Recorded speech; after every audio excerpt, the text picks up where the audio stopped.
Welcome back to Risky Business, a show about making better decisions. I'm Maria Konnikova. My regular co-host, Nate Silver, is off this week, and instead I am joined by a dear friend, Henry Rich, whom I've known for too many years. I don't want to age both of us, but since our college days.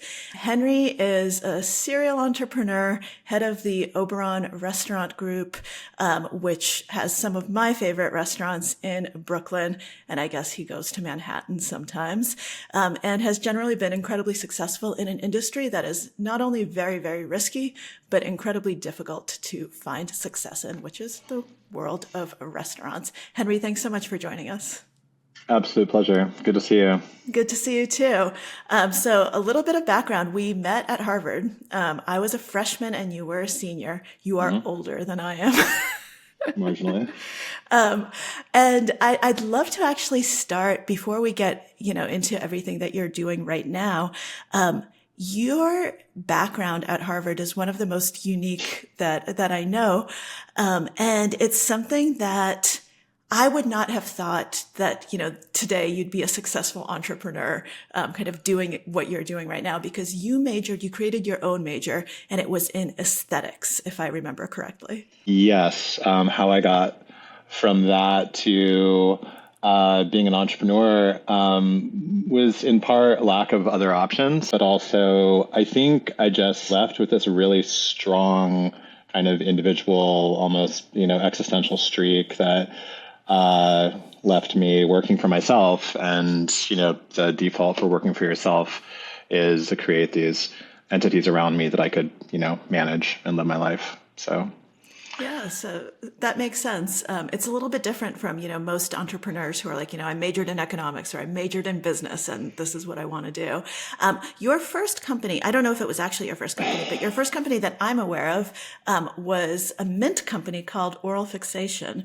And I remember you graduated and you had come back and you gave, me and other friends who were still in college these little boxes of mints. The mojito flavors were my favorite. So talk us through how you decided to create a mint company, how that went and what that taught you about risk and about about the world of business, because obviously that is also quite different from the restaurant world, even though we're both are consumables.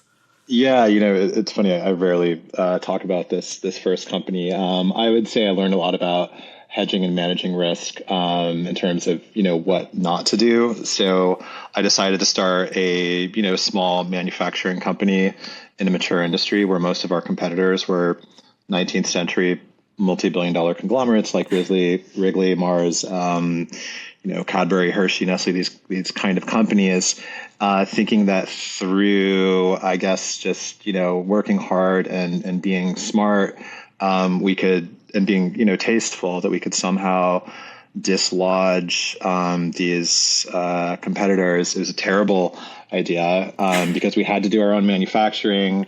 We were selling into, 35 countries, so I had to figure out the trade piece of it, all the regulations, had to do the consumer marketing, manage multiple territories and channels like gift, hotels, coffee shops, attend, hundreds of trade shows. I would say what I learned from that experience is not to do just one thing, because I really did put all my eggs in the basket of this company, which even if it had been, in a smarter category like yogurt or chocolate or somewhere where companies actually get acquired, it was totally susceptible to the Great Recession in ways that I didn't appreciate because I was, a hubristic 20-something-year-old.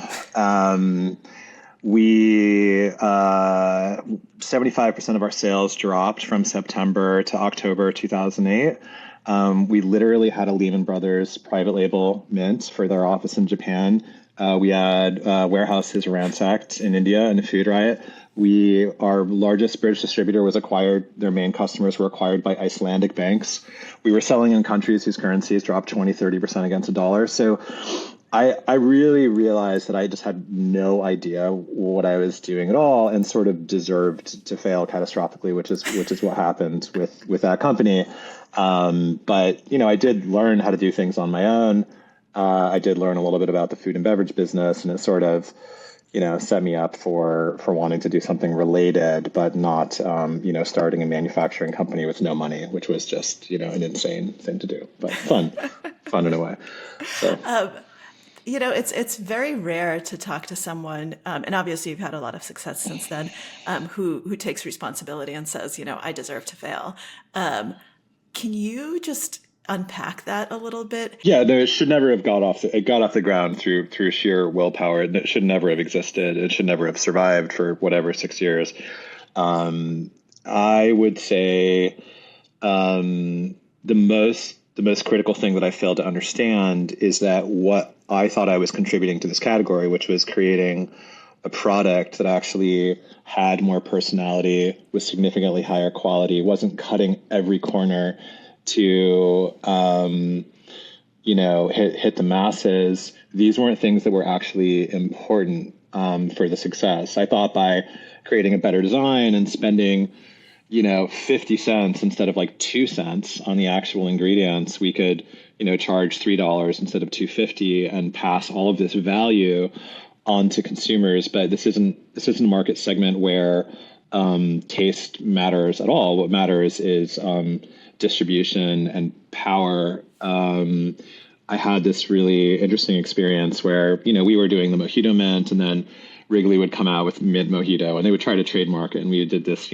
fabulous fruit flavor. They did fabulous fruitini, tried to trademark it, and they were sort of coming after us. And I didn't really understand. I was like, have they no shame, no honor?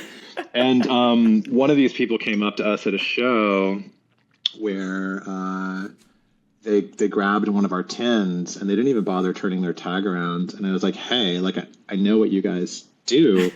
And the guy looked at me and he's like, yeah, well, who has 47,000 registers at Walmart? And he walked away.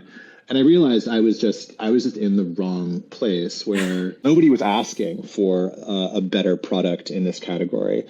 And it just simply didn't matter, as opposed to a restaurant where, you can have a restaurant that's been there for 50 years. If you open a slightly better restaurant right next to it, your level of taste, your level of execution, your level of hard work actually does matter, and people will just gravitate to the thing that is slightly better, and it's much less gated. And I just didn't know that I was entering a profoundly gated industry without any of the tools that I would have needed to succeed, and the world didn't need it, right? And I took a lesson that I shouldn't do stuff just because I think it's funny, or to be independent. If it doesn't have another reason to be, it's going to fail, and it should fail, right? The world didn't need another breath mint company, and that was a strong lesson. And maybe people would say like, hey, the last thing Brooklyn needs is another wine bar, but these are things that can be done, on a scale from 1 to 100, more or less well. Okay, well, let's talk about that transition. So you had a business that failed, right? As you say, like epic failure, something that did not go well. I was holding debt that I didn't really have a plan to pay off. So I had a timeline, with basically within 2 years that I had to figure it out. So a lot of pressure, 2008, 2009, 2010. Not a great environment, although many amazing companies were founded then. But yeah. So not a great environment. You have debt. You had a failed business. And so you decide, of all things, to go into the restaurant business. Henry, what is the rate of failure in the restaurant business? I think something like 90%. But I can't remember if it's like 90% within the first year or whatever. But that's right. Yeah, which makes sense. Because so obviously, like the obvious solution, right? You have debt, you just had a failing business. Let's go into a business where 90% of businesses fail. Yeah, well, I think this is part of the problem. I'm like attracted a little bit to difficulty in a way that feels kind of like exciting and glorious, but then, the consequences can be overwhelming if you don't, catch the wave. But I don't know why. I was extremely attracted to opening restaurants in Brooklyn in that window of time, around like 2010, 2011, where there was this kind of farm to table thing happening. And it just felt like an amazing opportunity to try to make some really nice additions to these parts of the neighborhoods that would otherwise, be chains or things that are not really serving the community. So I never envisioned it as like, this is what I do now. I'm a restaurateur. I went into restaurants, to participate in that kind of Brooklyn moment. But also because as opposed to this manufacturing company, which totally defined me, restaurants are also things where you can open one and it's sort of just open, right? Whether you're actively managing or not, and then you can open a few. And I didn't want to be kind of under the weight of one huge crushing thing. So I opened them all as, separate businesses that could rise or fall separately and slowly, accumulate over time. But I really liked that about it, that you could own a restaurant without it being like you're in there 9 to 5 every day. Yeah. So Well, some free publicity. Rucola still exists, and it's amazing. It's one of my favorite restaurants, and I think you did a wonderful job. How do you get someone to believe in you and help you finance a restaurant, help that get off the ground after, when you say, I've had debt, I've had a failed business. How did you convince people to come on board? How did you craft that vision? And what are the pieces that kind of have to come together in order to open restaurant one, right? Rucola was successful. So I think that probably helped kind of restaurant 2, 3, 4, et cetera. But that first step, how does that work? it was Because it's a hard, big risk for everyone, right? For you and for your investors. Yeah, no, obviously in a restaurant, like the first thing you say is like you can lose all of this money, and statistically speaking, you will. And if it works, there's no like IPO, there's no acquisition. It's just that you'll receive dividends over time. So on balance, the risk reward profile in the restaurant industry is poor, right? It just so happens that, our track record, almost all of our restaurants have paid back and people have made quite a bit of money off them, and they're going to stay open for a long time. But at the time of the first one, yeah, I mean, it was friends and family. And, we really scrimped by. We raised $250,000, and we did a lot of work ourselves. We, gave out sweat equity for people working for free. And it was sort of that. I wasn't asking for favors, because I do think that people saw me and saw the location. I basically had one $25,000 line of credit left that I had gotten, in 2006 or something, and I took $18,000 out of it and put the down payment on the lease without any money raised. And so I could be like, hey, here's the space. Look at this corner. Look at this neighborhood. We're in Brooklyn. This is happening. And I think it's sort of, it's difficult to raise money for because most of these things are not good investment, but to have an investment that you can actually kind of have breakfast, lunch, and dinner in, and like bring your friends and have that I own this restaurant moment is actually an extraordinary social benefit, as opposed to most kind of random high risk investments that you would take, which are impersonal and likely you'll never visit the business, let alone experience it and have it add to your life. So in a way, it's not the best financially, but I think I was able to truthfully explain all of these intangible social, emotional benefits of being a part of something that I think was very cool. Yeah, that's really interesting because Nate and I talk a lot about kind of expected value of decisions on the show, right? And how you think about taking risks, right? Positive expected value, negative expected value, and usually you're thinking about it in monetary terms, but there are situations where there are these intangibles that might kind of add to the expected value, right? Even though the kind of monetary payout may not be as big. So I think what you're saying here is that in the restaurant business, like you're actually trying to appeal to those other things. It's not like you're going to pitch a meme coin or something like that where you're like, okay, you'll double your money really quickly. You're saying, yeah, this is a risk, but the rewards are actually much more personal, much more meaningful. It's much more of an investment kind of in these, I want to say intangibles, even though they're very tangible, right? But it is kind They're of just not financial. They're just non-financial values. Right. And I mean, you've just actually nailed the through line on all of the work I do, including the climate stuff, which is like, there's a risk. There's a risk that you don't do everything that you can. in the moments that you knew that you should, and that you might look back on that and feel a certain type of way about your entire life. That's a risk. It's not a financial risk.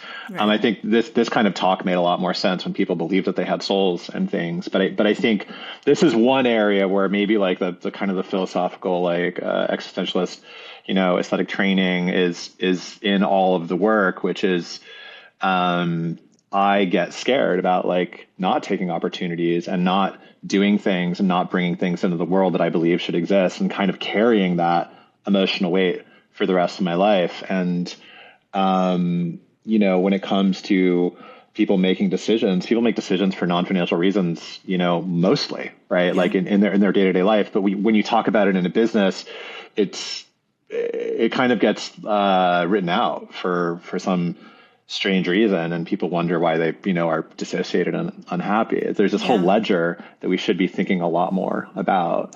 So that's sort of, that's why I think these are cool investments, is because the idea that you could walk into one and experience it, and let alone if it's like climate positive or mission aligned in some other way. Mm-hmm. Nobody invests in a restaurant for financial reasons. It's because like you live there, or you believe in the chef, or you want to flex to some group of people that you're like a restaurant owner. Some independent films raise money as well. Yeah, I am the owner, right? Yeah. It's kind of a nice thing, which is why people, like a lot of whom have like unlimited means, like some of them are like randomly investing in restaurants. Yeah.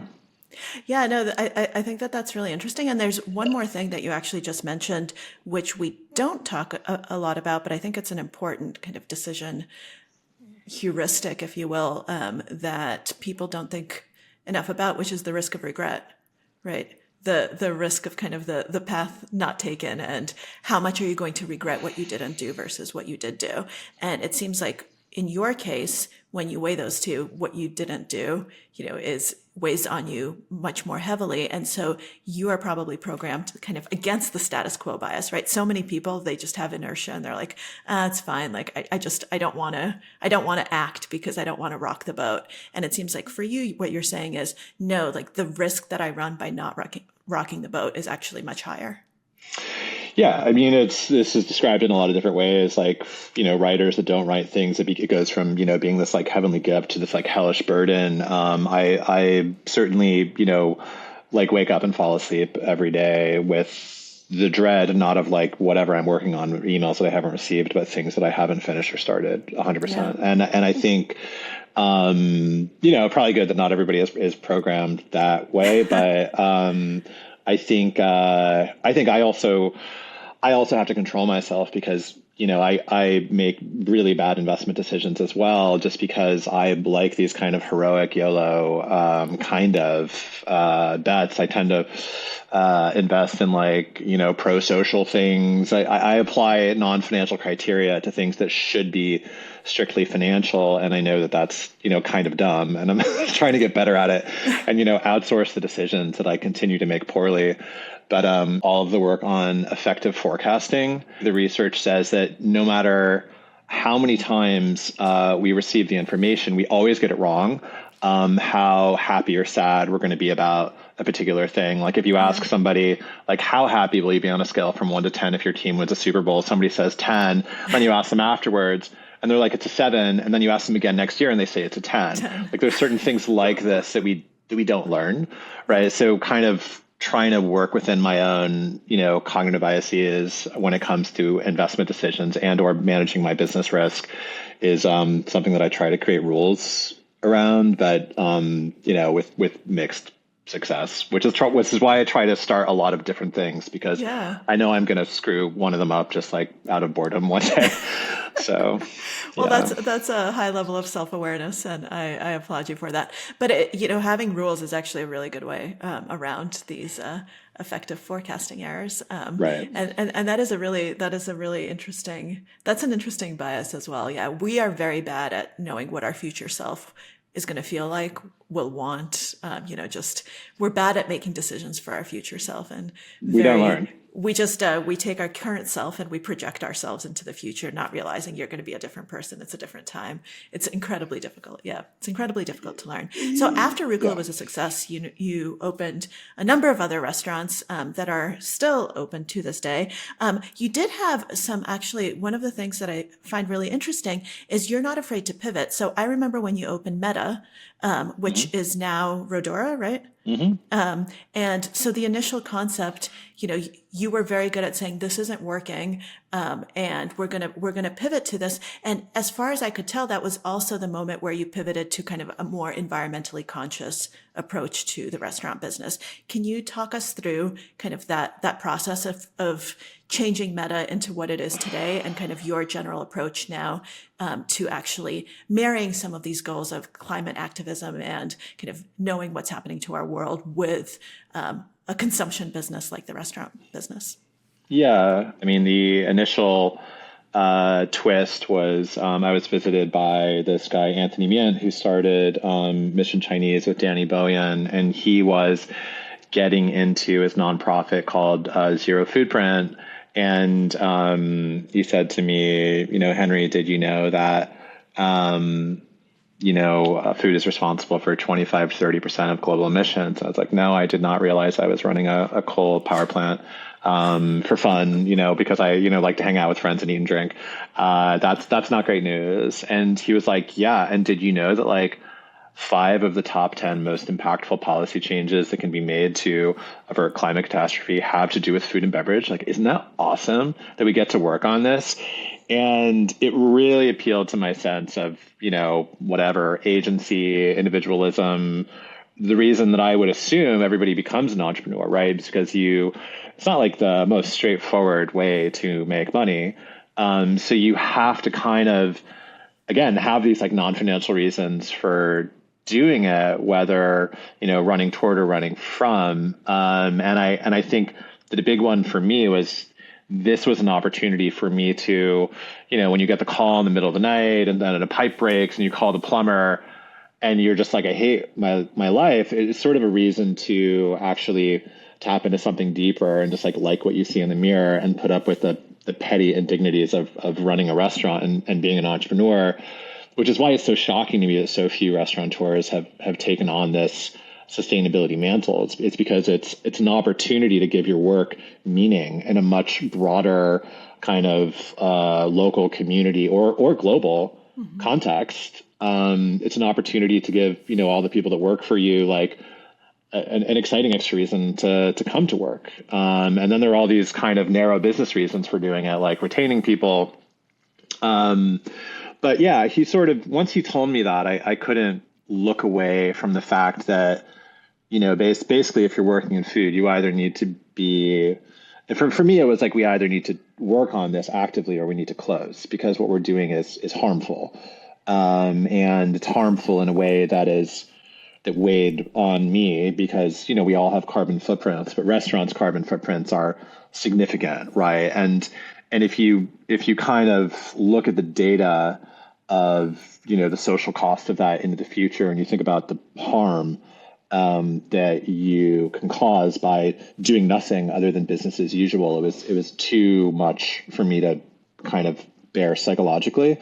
Flip side, actually kind of pivoting to being a bit more proactive about, creating a trash-free restaurant, pivoting toward, scope 3 carbon neutral operations. Suddenly this is something that gave me energy and made me feel like, obviously we're a small restaurant group, but in our sphere of influence, we can show a way of doing something, not just like, lying there helpless and saying like, oh, it's so difficult to be a restaurant owner, and doing nothing. So that felt really good to me. And, I'm not saying it was exclusively for selfish reasons, but I do think participating in this broader conversation has given me a lot of just like personal joy and satisfaction in the work that I do, which can be really annoying. And I think that's I hoped it would be a template for more people kind of jumping on board, but sustainability in restaurants is not really a thing, unfortunately, for the most part. So talk us through a little bit about what that decision process looks like, right? When you're opening a new restaurant, or when you kind of pivoted to Redora for that first trial, what does it look like when you're making those decisions? Because obviously you're still looking to run a profitable business, so you have so many you now have so many different needs, right? You need to make a profit, right? For you and for your investors, you need people to enjoy the food and to enjoy the restaurant, and you need to kind of have that be on point. And now you're also saying, okay, we're not going to have a carbon footprint. We're going to be zero waste. We're going to have all of these other things going on. How does that decision calculus look like? How do you go through that process? How do you make it a reality, and have everyone be happy? Well, it's very challenging because a restaurant is already a massive compromise between like the front of house, the back of house, the operations, the guest experience, the, return to investors, how easy or difficult it is to work there. Very few people get into the restaurant world in order to like work on sustainability, right? So, now we're saying, okay, whereas, 15 years ago, anybody who was living in New York knows, like, you would just outside of restaurants, you'd see like hundreds of like black trash bags, just like filled with mostly recycling and compost. Because if you think about what a restaurant buys, it is like mostly comes in cardboard, comes in, plastic or whatever, and it's mostly food. It's not actually non-recyclable trash that people were putting in the trash. So all these people that are kind of used to just having a trash bin, it's like, all right, now you're going to have three. There's like trash, and I don't really know what you need to put in there in most of our restaurants because it is mostly recycling and compost. And they look at me as this kind of like out of touch, business owner who's not like worked, in a restaurant alongside them. And they're like, all right, so you're going to take our jobs, which are extremely difficult, and you're going to make them more difficult. And also in the world of restaurants, what's seen as quality is basically speed, right? So if you order an espresso and it comes out in like 30 seconds, you're like, wow, this place has this incredible service. And sustainable practices within the restaurant do slow things down. You're washing, recycling, you're like, which bin do I put this in? So you are operating, either with more staff or staff who are more committed and operating more efficiently. So it does hurt profits or you pass it on to the guest. The problem is people don't really care on the consumer side. They don't put a value on us being like, scope 3 carbon neutral. They're like, what does that even mean? And then you explain it to them and they really don't know what it means. And Redora being, trash free is so extreme. There are only a few like trash free restaurants in the world. And we learned about how to do this from a few, dear friends, Chef Doug McMaster, who runs Silo in London, and Lauren Singer, who's many things. But when I met her, she was kind of a zero waste sustainability influencer and running this company, Trashes for Tossers, and then Package Free. And they sort of showed us how to operate without a trash bin, but it really is almost like a performative level of sustainability that I think can be off-putting for people. So we do all these things, but I think people come to Redora because it's cool and the wine is good and it's a nice design and it's in like an amazing location in Fort Greene, 2 blocks from the park. It's not because it's sustainable.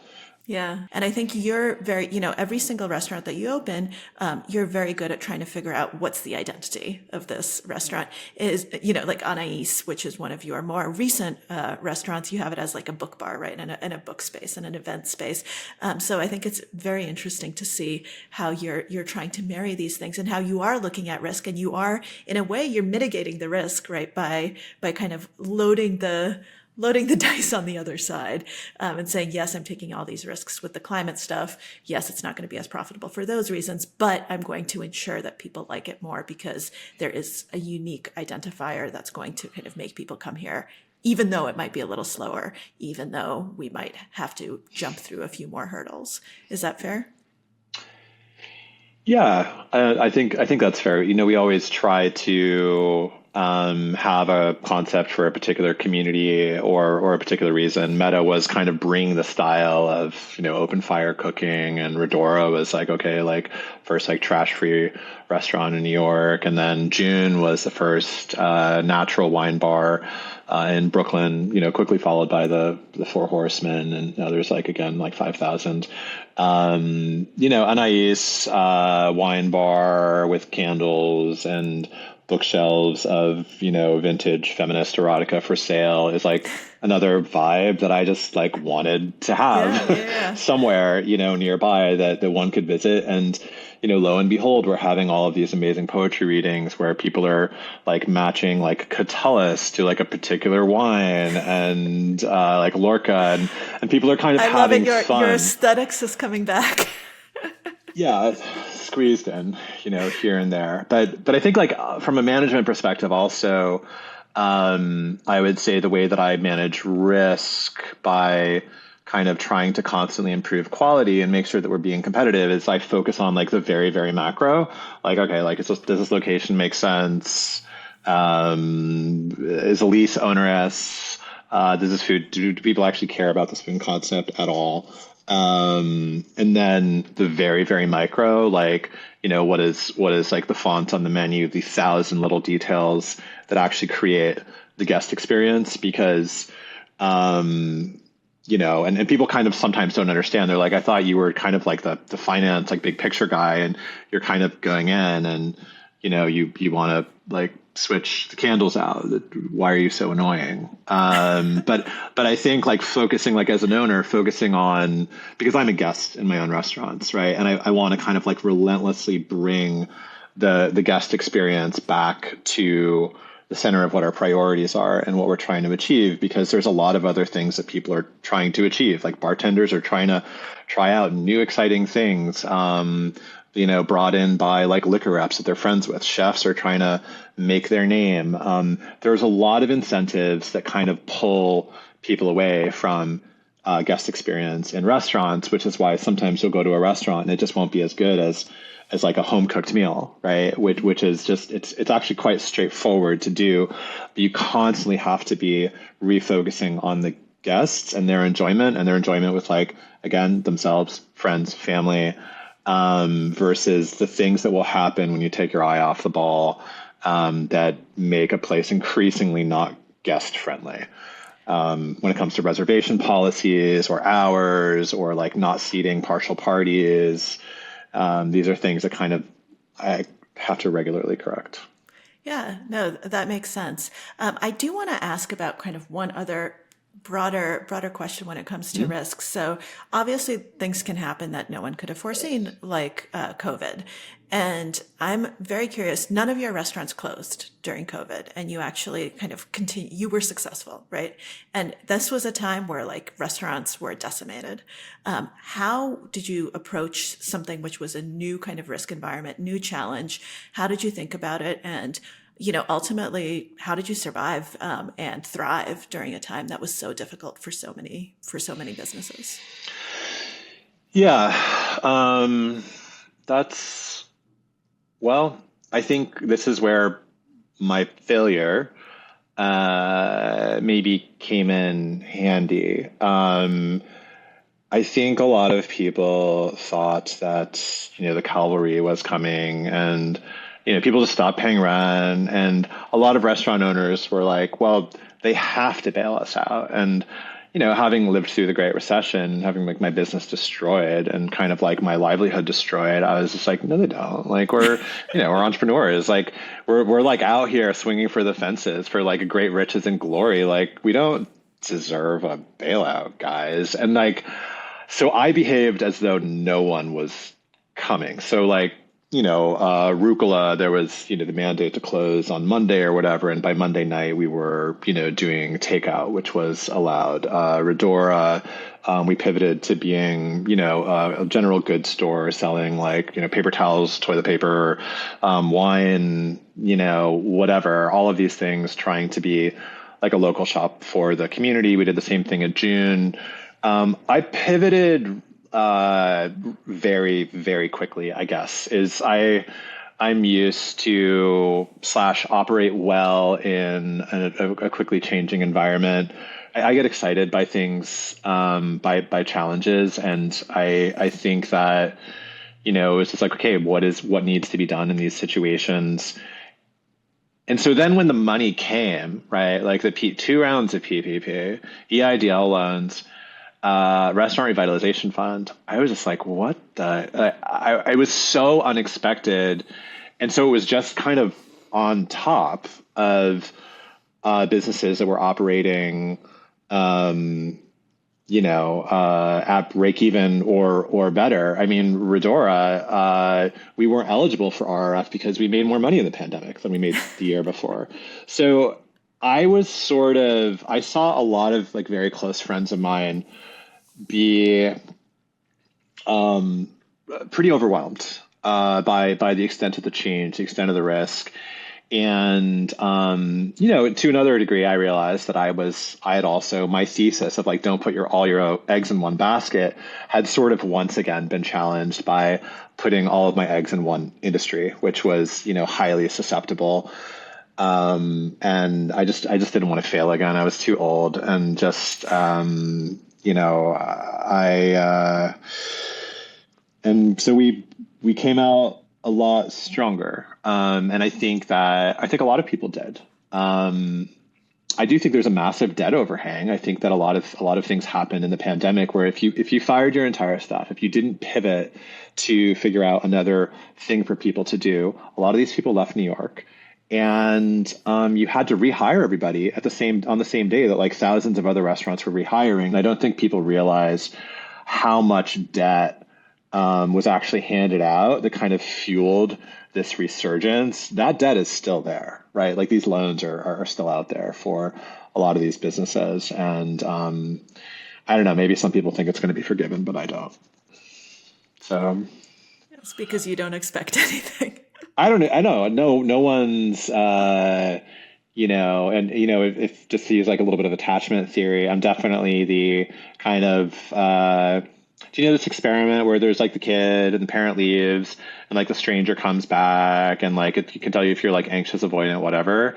Like I'm definitely like the kid that just was like, okay, I guess this is what we're doing now, and that just, I guess, is a superpower in times where, a lot is changing. And I think it's a massive liability in times where things are smooth and boring, because, I have a tendency, certainly in my own like personal investments, to like try to make things interesting and like just doing dumb stuff, like buying options in like renewable companies when I should be buying stocks and whatever. Just I know this about myself, and so I've tried to make the restaurants interesting enough so that I can do like really, really boring investments outside of it.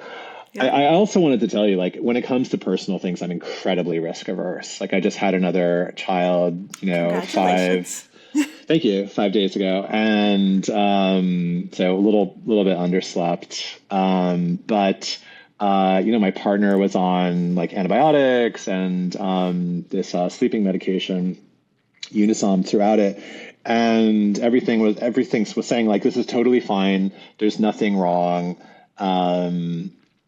But I did like more research and I was like, okay, azithromycin, like there actually are these recent NIH papers where if you like have a boy, there is like this number of potential, genetic defects. And I'm like, great, I have a girl. And there are these other things that could potentially happen that like if you took it in the first or the third trimester, but she took it in the second.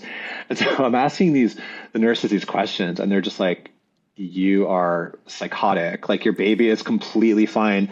I'm like, look, I'm just trying to gather information so that if like X, Y, or Z happens in 2 weeks, as it said it might in this study, like if something went from a 0.1% chance to a 1% chance, yeah, it's huge. I want to know, because like anything happening in the first month of life, is existential. And I think, I can't remember if this is anything that we've ever talked about, but just like on a personal level, I lost my mom to an accident at a very young age.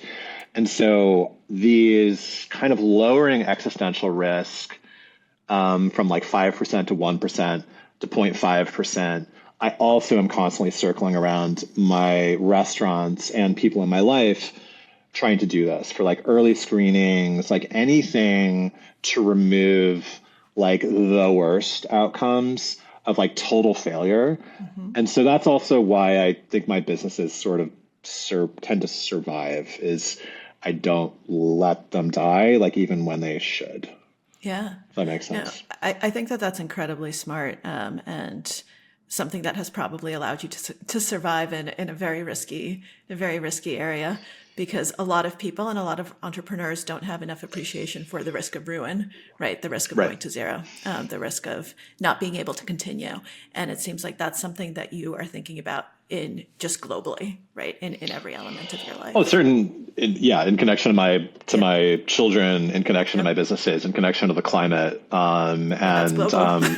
yeah, no, I mean definitely like the fat tail on all these Yeah. things is problematic, and I just try to winnow it down, and I do that in any situation by just gathering information. So if I see something like my great grandmother was a nurse in World War I, and my grandmother was dying of a fever, and being read her last rites, and they thought she had I don't know, the flu, and my great grandmother was like, "It's diphtheria.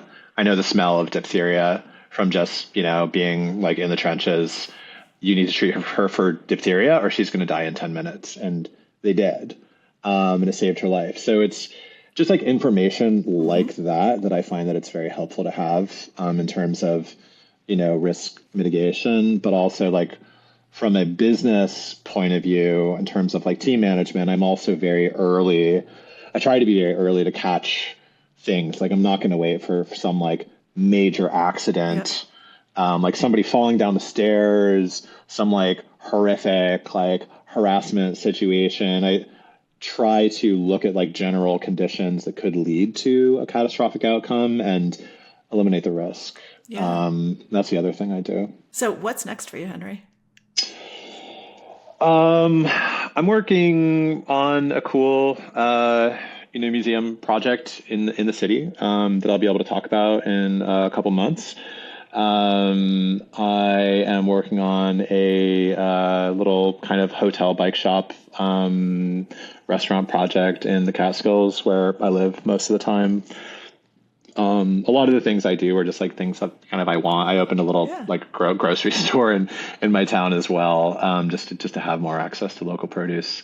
And then I'm kind of pivoting to more focus on just this book on individual action and kind of building climate identity as a consumer, in the ways in which being of this generation, whether we like it or not, I think a lot of the meaning of one's life as you look back in it will be, what individual part did I play in this like massive success or, catastrophic failure, and being able to look back at your whole life and, one won't be able to hide from yourself what when, and just, again, the risk of looking back and not liking what I see is haunting for me. And I also think that there's a lot of like low grade anxiety that people feel about not the threat, but the paralysis. So trying to create tools and, heuristics for people to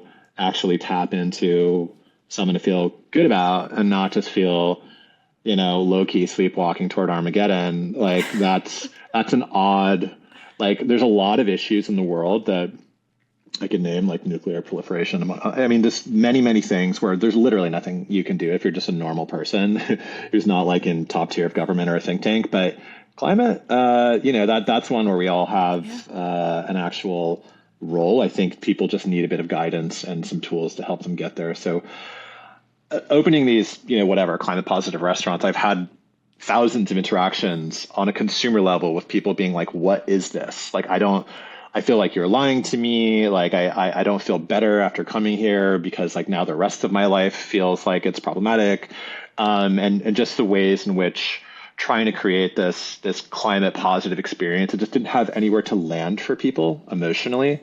And just trying to work on that larger background issue of not having a way to account for non-financial values, like doing, the right thing.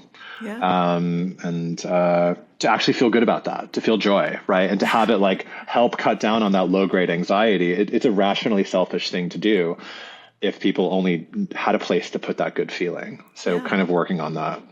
I love that. And I think that's a really beautiful place to end. I think this was incredibly interesting and very inspiring. So I hope that your approach to risk and kind of your example will indeed help people. So thank you so much for sharing. Thank you for joining us. And I, as a personal, selfish consumer, can't wait for your next restaurant to open. Thanks, Maria. Really great to see you. Good to see you too.